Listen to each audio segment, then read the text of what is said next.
teman-teman semuanya, selamat datang di podcast pertama kita. Di podcast kali ini pastinya kita akan berbincang-bincang, mengobrol dan juga bercerita. Nah, karena ini adalah podcast pertama kita, pastinya sangat spesial. Nah, bintang tamu kita kali ini juga gak kalah spesial nih. Ada Om Frankie Indrasmoro. Halo. Nama podcastnya apa tadi? Kita gak ada nama podcast ya, Oke, Om? Oh. tidak ada nama podcast. Iya.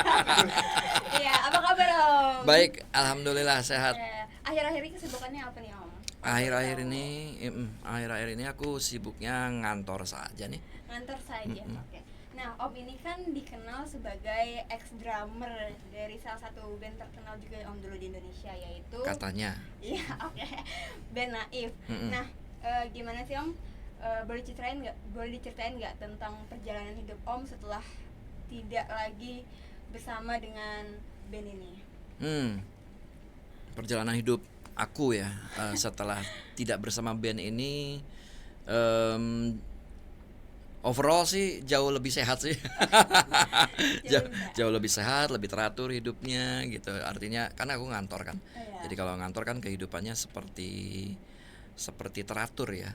Jadi bangunnya udah jelas jam berapa, berangkatnya jam berapa, termanage semuanya gitu. Otomatis bikin apa mental state-nya juga jadi sehat. Oke. Nah, terus nih Om, tahun lalu kayaknya di bulan Juni Om 2024 Om itu mengeluarkan debut solo lagunya nih Om, yaitu tentang Ceriakan Dunia. Boleh diceritain nggak sih Om lagu Ceriakan Dunia ini tentang apa dan terinspirasi dari apa tuh Om lagunya?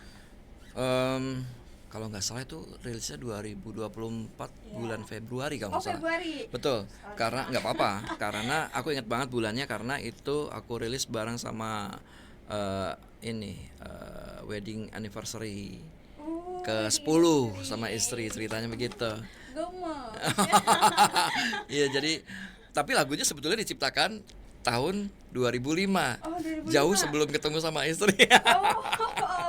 Bisa aja. Baru rilisnya 2024. Jadi oke, agak panjang nih. Nggak apa-apa, kita. Dulu tahun 2005 itu aku nulis lagu Ceriakan Dunia sebetulnya untuk Naif. Ya, waktu itu kan masih aktif ya sama Naif ya. Nah, ini ceritanya lagu ini tuh orderan dari sebuah project. Suatu saat ada satu agensi bilang, teman-teman Naif, ini klien gua butuh lagu nih buat produk rilisan dia yang baru. Itu produk pasta gigi, sebut aja mereknya lah ya. Close Up waktu itu. Close Up ngeluarin variannya apa ya? Flavalicious. Jadi rasanya rasa buah gitu.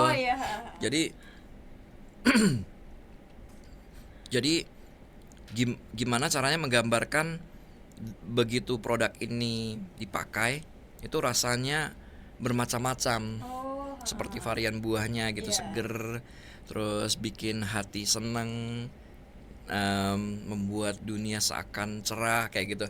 Nah, yang seperti itu tergambarkan semua melalui lirik-lirik lagunya si Ceriakan Dunia gitu. Nah, waktu itu sama si Naif dirilis tahun 2007. Mati. Bang masalah aja itu lampunya. Lanjut aja. 2007 dirilis waktu itu untuk sebuah kompilasi. Dulu kan di tahun sebelumnya kan kami semua kuliah di IKJ, Institut Kesenian Jakarta ya. Nah, itu kampus IKJ itu tahun 2007 itu ceritanya bikin rilisan kompilasi album. Formatnya CD dulu, belum ada digital dulu. Jadi formatnya CD, fisik. Nah, Naif memasukkan itu gitu, lagu itu. Nah, begitu long story short, waktu berlalu, begitu era digital dan Naif sudah tidak ada bandnya, lagu Ceriakan Dunia itu somehow jadi kayak mati aja gitu. Jadi kan waktu itu rilisannya masih fisik kan, gitu. Jadi belum begitu udah ada di digital, nggak ada di platform gitu. Begitu aku ngerilis project solo ceritanya, rilis aja lagu itu, toh itu juga lagu gue yang bikin gitu kan. Ya udah akhirnya aku rekam ulang dengan aransemen yang baru juga, dan dirilis lah Oke. gitu. Dan terbitlah lagu Ceriakan Dunia itu. Betul. Keren banget. Sebentar, itu sama lagi. Nah, sekarang berarti lebih banyak di balik layar, Om. Lebih banyak di belakang layar, Iya, betul. di belakang layar. Nah, ada nggak sih Om kayak pengaruhnya buat diri Om sendiri, kayak dulu kan tampil nih Om, terus tiba-tiba sekarang di belakang layar gitu, ada nggak Om? Pengaruh terhadap apa nih kira-kira? Terhadap diri Om sendiri kayak. Oke. Jadi sebelum di kantor yang sekarang nih kan aku bergerak di bidang musik publishing. Musik publishing itu adalah layanan yang membantu penulis lagu untuk mengklaim hak ciptanya yang sudah beredar di platform gitu. Nah, sebelum di sini aku sempat bekerja di record label. Waktu itu di Sony Music. Di Sony Music ya. itu aku berurusan dengan artis. So di label aku banyak melihat point of view artis. Di musik publishing aku banyak melihat point of view dari sisi pencipta lagu. Nah, dua hal dari dua point of view ini yang aku dapat uniknya adalah ternyata aku ngerasa banyak orang di industri musik itu yang mengapresiasi Naif gitu. Jadi ya kalau banyak orang bilang bahasa umumnya legend lah gitu segala macam ya. Aku jujur tidak merasa seperti itu. Dan apalagi pada saat aku masih di Naif dulu, masih aktif gitu. Dan dengan teman-teman personil yang lain, terus banyak musisi-musisi lebih muda yang kayak look up kami gitu kan ya. Dulu kan ya namanya seniman nongkrong kan sebetulnya kan nggak ada senioritasan ya, tapi ternyata ada aja tuh yang respect bang apa kayak gitu ya. Itu dulu kami anggap sebagai apa ya bagian dari candaan tongkrongan atau basa-basi aja gitu. Tapi ternyata setelah aku udah tidak ada di situ dan aku ngalamin perlakuan yang kurang lebih sama, bukan dari sisi artis doang, tapi juga dari orang-orang yang ada di sekeliling artis kayak manajemen artis segala macem. Bahkan Pak bosku sendiri di Sony dulu agak sungkan sama aku gitu. Jadi gimana bos, gue sungkan sama bos sungkan sama gue gitu kan. Terus udah gitu di musik publishing juga aku di sini banyak yang tamu-tamu gitu, songwriter baik yang sudah berpartner dengan Masif maupun yang belum gitu. Itu setiap kali habis ngobrol meeting segala macam, bang foto yuk gitu. Fotonya bukan foto apa gitu, kayak foto bukan kayak foto sekedar dokumentasi habis meeting, bukan gitu, tapi lebih ke foto ini sama idola gue nih kayak gitu. Kadang bikin sebetulnya sih overwhelm sih, cuman aku anggap itu sebagai apresiasi gitu. Jadi aku sering ngerasa kayak waduh segininya ternyata gitu sih. Besar gitu ya. Ya ternyata banyak yang menganggap itu gitu, walaupun akunnya juga sebetulnya santuy aja gitu. Chill bro. Yoi gitu. Nah, berarti nih Om, jadi musisi ini keinginan Om dari kecil atau emang kayak udah mengalir aja deh gitu? Lebih ke mengalir aja sih. Karena aja. dulu awalnya justru dari kecil bakatnya nongolnya dari sisi visual. Tampan. Hah? Enggak, maksudnya pintar menggambar katanya gitu. Visual bukan gitu. Bukan. Iya, visual dari tampangnya gitu. Bukan. Dulu apa? Mama nggak setuju. Mama itu denial.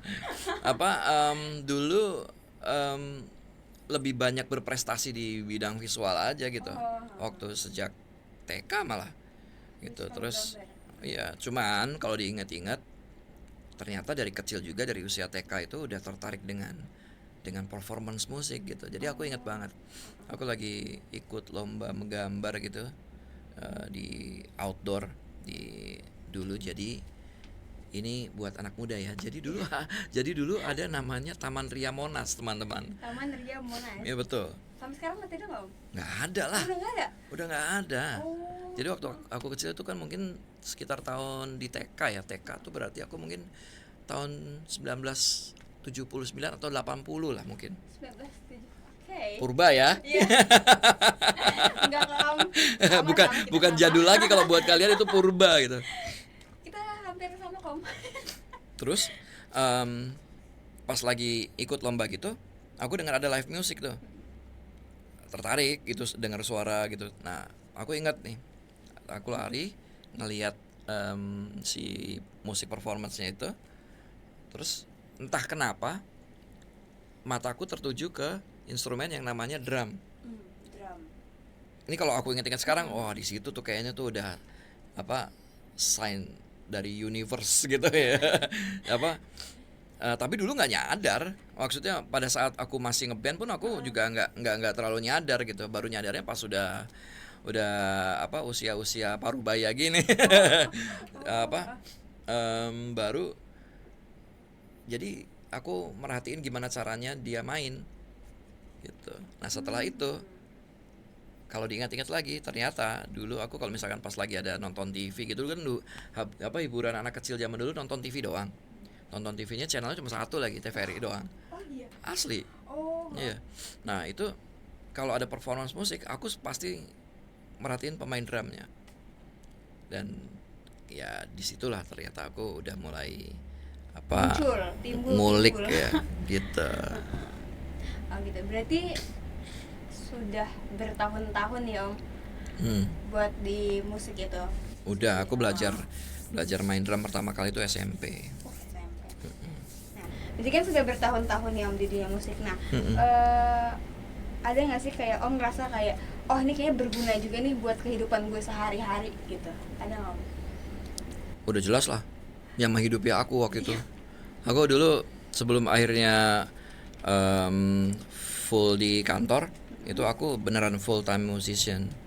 Kehidupanku beneran sebagai musisi. Jadi bisa dibilang penopang hidupnya memang musik sih. Berarti ini bisa dibilang keluar dari zona nyaman atau gimana? Udah pasti. Udah pasti. Nah, berarti kan Om ini bisa dibilang termasuk orang yang berani Om, karena di luar sana pasti kan banyak orang yang takut untuk keluar dari zona nyaman. Nah, tantangan terbesar Om saat beralih dari musisi publik ke peran yang lebih sosial gitu, lebih personal, itu gimana tuh? Oke. Ya memang keluar dari zona nyaman itu cukup challenging ya. Dari sisi apa ya? Jujur yang paling challenging adalah dari sisi memanage finansial ya. Jadi dulu sewaktu aku masih full time musician bersama Naif itu ini tanpa bermaksud apa-apa ya, tanpa bermaksud flexing sama sekali, sekedar sharing aja. Itu secara pemasukan dari manggung lah ya, dari manggung itu bisa dibilang besar, bukan cukup besar tapi besar. Jadi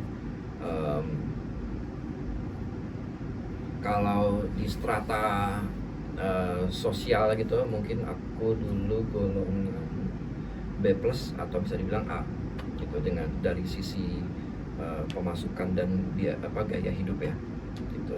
Terus pandemi ya, terus semua acara-acara musik berhenti. Bukan acara musik doang, sebetulnya semua Semuanya. kegiatan terhenti ya. Salah satunya adalah yang berhubungan dengan keuangan domestik aku dulu itu udah pasti dari manggung kan. Ya. Acara-acara panggung itu berhenti semua. Acara panggung berhenti semua, otomatis tidak ada pemasukan. Lumayan waktu itu pandemi ada sekitar berapa tahun ya? 3 kayaknya deh. 3 Iya. tahunan. Tahun ketiganya tuh udah mulai longgar. Iya, Iya. 3 tahunan. Ya, selama 3 tahun tuh aku bisa hidup dari tabungan lah. Nah, cuman waktu itu dari 2020 sampai 2021 itu kan setahun tuh beneran jobless ya, kayak semua orang jobless saat itu. Dan begitu masuk tahun 2021 apa 2022 ya? 2021 itu istriku udah mulai itu tuh, mau sampai kapan nih kamu begini terus nih, nggak mau coba-coba ngapain gitu gitu. Terus iya juga ya, ngapain ya, udah masuk 2021 Iya. ini belum ada hilalnya nih, mau bagaimana nasibnya, masa hidup dari tabungan mulu yang ada ya, kalau Habis nanti. iya dong. Jadi dituntut untuk berpikir lah. Nah pada saat itu aku udah mulai mindsetnya udah nggak ngeband lagi.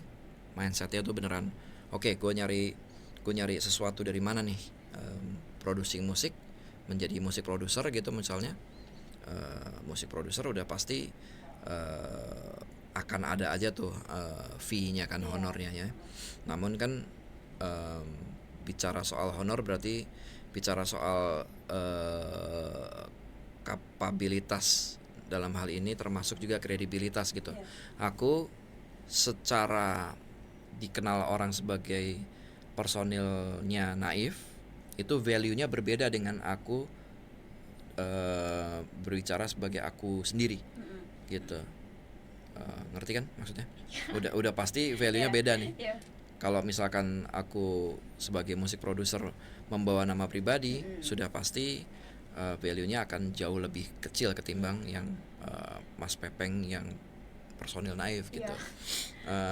Jadi itu, wah, gue kalau misalkan memakai nama pribadi menjadi musik produser, mesti ngedapetin job berapa nih dalam sebulan untuk memenuhi kuota gaya hidup yang sudah terbiasa bertahun-tahun gitu kan.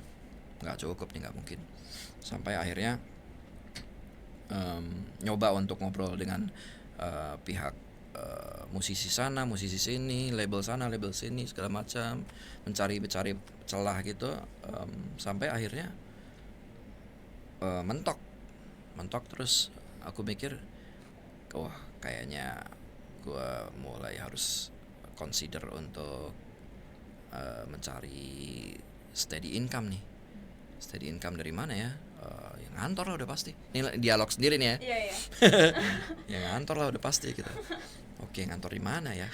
Nah, dari situlah mulai ngobrol dengan teman-teman dari industri gitu. Yang ada di record label gitu segala macam ya. Ya jujur aja gitu, saat itu kondisi sulit. Gue kayaknya udah dituntut tanda kutip ya untuk ngejagain keluarga gue nih gitu, menafkahi gitu ya. Sampai akhirnya ya gayung bersambut lah, aku direkomendasikan sama temenku untuk menjadi bagian dari Sony Music gitu. Nah di situ challenge-nya belum selesai ternyata, belum. Karena begitu kita sudah masuk ke dalam industri artis service, kita kan harus menanggalkan nggak kalian? Melepaskan, menanggalkan tuh ngelepasin, iya, ngelepasin atribut kita sebagai artis gitu. Oh, oke. Ya, lo jadi artis service, lo nggak boleh ngartis gitu kan. Nah itu untuk beberapa orang itu kan menjadi challenge ya. Cuma bagian situ untungnya itu tidak terlalu menjadi masalah buat aku, karena aku sendiri bukan tipe yang artis gitu. Jadi nggak terlalu sulit lah. Yang sulit adalah menerima respon dari orang-orang sekitar yang masih menganggap aku artis gitu. Nah, termasuk ya itu salah satunya dari si Pak Bos aku dulu di Sony itu. Gitu padahal aku udah selalu bilang tenang aja bos, gue di sini ngelayanin artis, gue nggak mungkin ngartis lah. Oh iya. Gitu, toh juga gue sehari-hari bukan tipikal orang yang artis juga gitu. Mungkin ngerasa heran kali Om tadinya dari yang Orang-orang Iya. bukan heran sih, ya lebih ke ya campur kali ya. Kayak misalkan ada beberapa orang yang teman-teman yang gila, dulu gue waktu kecil ngeliat lo di TV om, sekarang kita sekantor gitu ya, kayak gitu-gitu gitu. Iya, bener. Biasanya aku kalau dapat kalimat kayak gitu, biasanya aku cuman mesem-mesem aja gitu, senyum-senyum, bingung mau ngejawab apa gitu.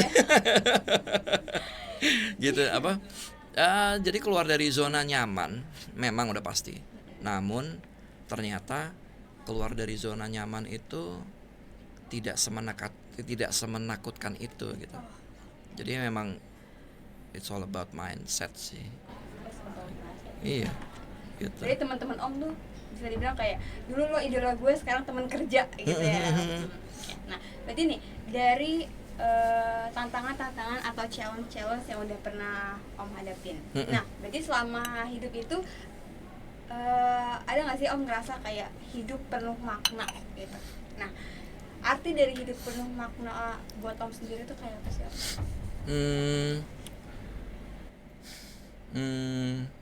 Udah pasti ngerasa ternyata hidup itu meaningful banget gitu buat kita, terutama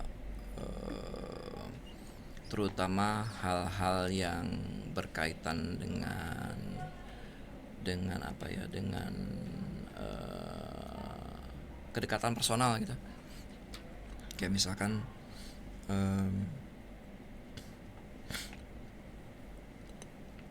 gimana contoh yang paling ini ya, kayak misalkan gini aja deh.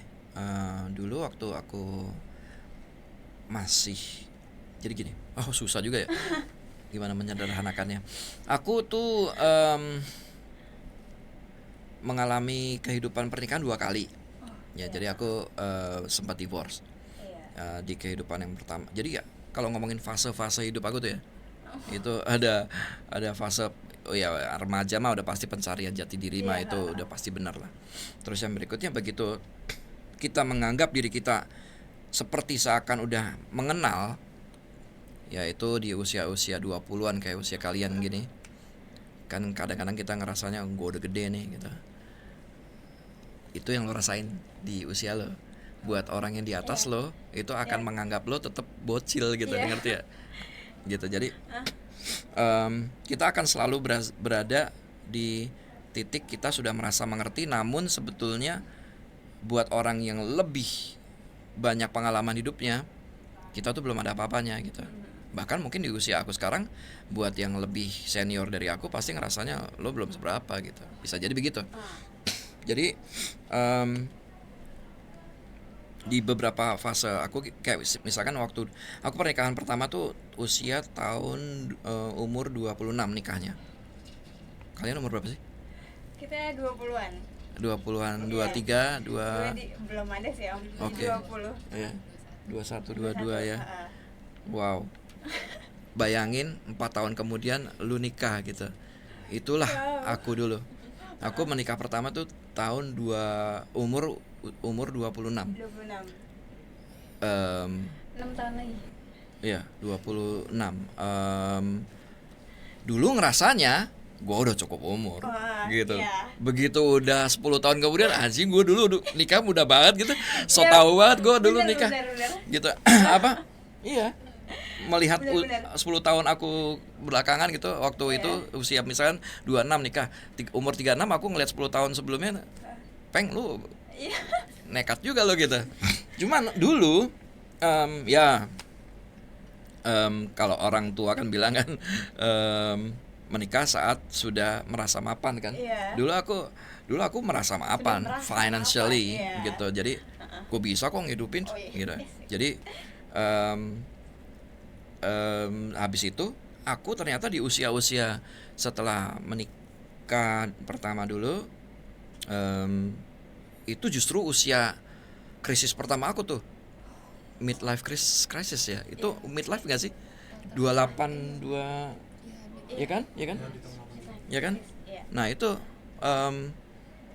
ternyata saat aku ngerasa powerful, disitulah tantangan banyak gitu. Dalam hal ini kalau dari sisi kreatif ya, aku ngerasa punya banyak source untuk bisa memenuhi ide-ide kreatif aku gitu.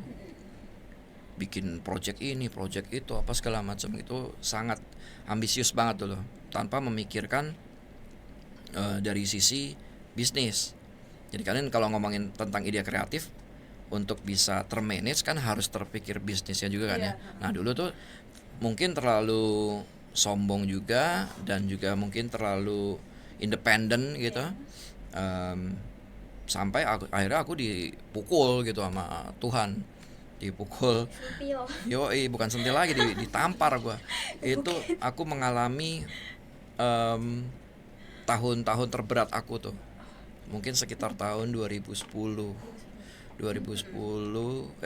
mulai dari 2008 sampai 2010-an lah gitu. Nikah 2002. Lalu 2008 di situ kayaknya udah mulai kepukul tuh.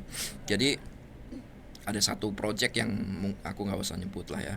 Ada satu project yang itu menguras habis uangku tanpa ada in returnnya gitu. Jadi nggak balik, rugi gitu. Ada satu project kreatif. Dan itu disitulah mulai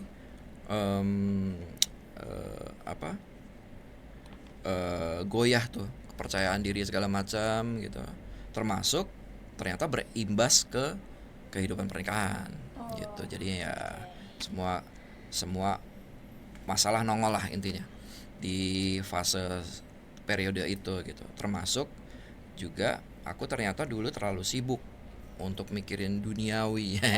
Sampai anakku kan lahir 2005 ya. Kayak Ibil ya 2005.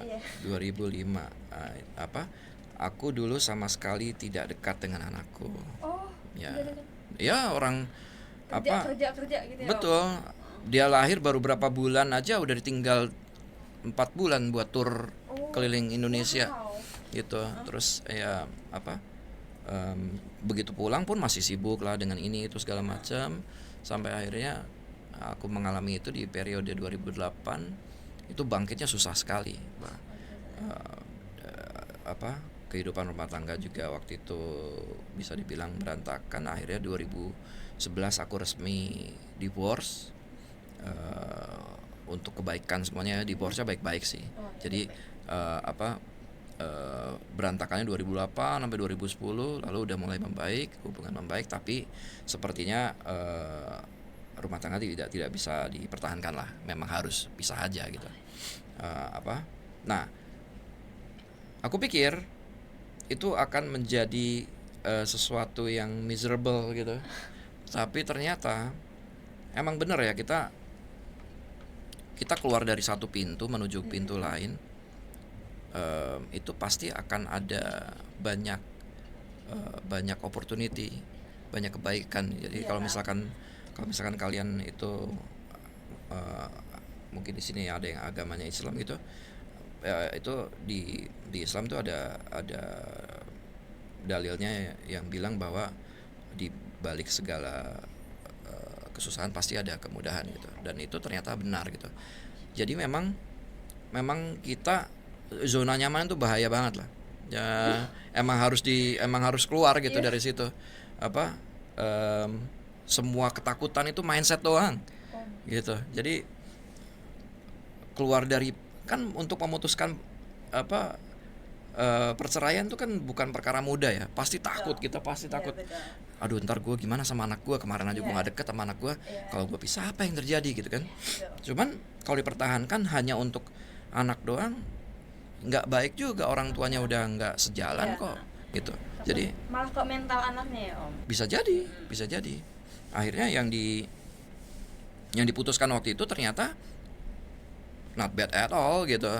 Jadi ternyata malah aku hubunganku dengan mantan istri baik, terus aku jadi lebih kebuka untuk untuk bisa deketin anakku gitu, dan akhirnya aku punya hubungan yang baik juga sama anak. Dan ternyata begitu kita memperbaiki diri, keadaan pun akan mengikuti. Jadi semuanya membaik. Alhamdulillah pemasukan ada lagi segala macam yang membuat pondasi pondasi kehidupan itu Susun kembali. ya, pondasi kehidupan ini kapitalisme. Kapitalisme. Kita kan hidup di dunia kapitalisme ya. Jadi semua diukur pakai kapital gitu. Well, pada saat itu akhirnya mulai tersusun rapi lagi gitu. Terus 2014 menikah lagi sama istri yang sekarang. Kebetulan istri yang kedua aku ini juga secara manage duit tuh jauh lebih jago gitu. jadi udah lo, kamu aja yang ngurus lah semuanya, udah semua aliran ke kamu aja. Ya alhamdulillah. Jadi dia tahu lah gimana cara saatnya ngerem, saatnya ngelos kayak gitu. So apa yang dipelajari dari situ? Yang dipelajari dari situ adalah intinya kalau kita punya niat baik, apapun itu ya, nggak usah terlalu banyak mikir, jalanin aja. Iya, ketakutan ini itu segala macam itu cuman ini doang, pikiran doang gitu. Mungkin terakhir nih Om, ada nggak sih pesan untuk Om nih buat generasi muda sekarang yang mungkin kurang percaya diri kayaknya untuk memulai musik atau kayak mau mengeluarkan sisi seninya gitu dalam dirinya, tapi kurang percaya diri, ada nggak Om pesan-pesan buat generasi muda ini? Ya, sebetulnya semua manusia pasti punya sisi artistik ya, itu pasti. Cuma tidak semua meant to be an artist. Orang punya sisi artistik bisa menjadi artisnya atau bisa jadi penikmatnya. Jadi apa yang dimaksud dengan kalimat ini adalah berarti kamu explore dulu aja sebetulnya kamu punya bakat ke situ atau tidak. Ya. Misalnya bernyanyi, acting, atau main alat musik, apapun itulah. Mungkin nulis, kita ngomongin general aja ya. Explore aja dulu sampai nanti kamu akan mendapatkan diri kamu sebetulnya punya bakat ke situ apa enggak. Nggak usah berhenti nyoba, nanti pasti akan ada titiknya. Anjing, gue nggak kesini lagi ternyata gitu. Gue udah nyoba kesini, ternyata bakatnya gue nggak di sini gitu. Pasti akan ada titiknya gitu. Jadi jangan pernah takut untuk nyoba, jangan pernah ragu, jangan pernah nggak pede, tapi know your limit juga gitu. Jangan terlalu kepedean juga. Udah tahu banyak orang yang bertestimonial, suara lo tuh nggak enak anjing gitu, terus, woi tapi gue tetap ngerasa bisa nyanyi gitu. pasti kamu akan menemukan gitu batasnya di mana. Begitu udah nemuin batasnya, di embrace. Di embrace. Yes, stop gitu. Oke, keren banget teman-teman. Yeay, thank you. Nah, mungkin sampai situ aja guys perbincangan kita kali ini. Terima kasih yang sudah menonton. Dan terima kasih juga untuk the one and only Om Frankie Indras Moro. Makasih terima loh. kasih sudah menyampaikan. Sama-sama. Bincang-bincang dengan kita. Sukses ya. Ya, amin. Oke, selamat jumpa semuanya. Bye. Yeay.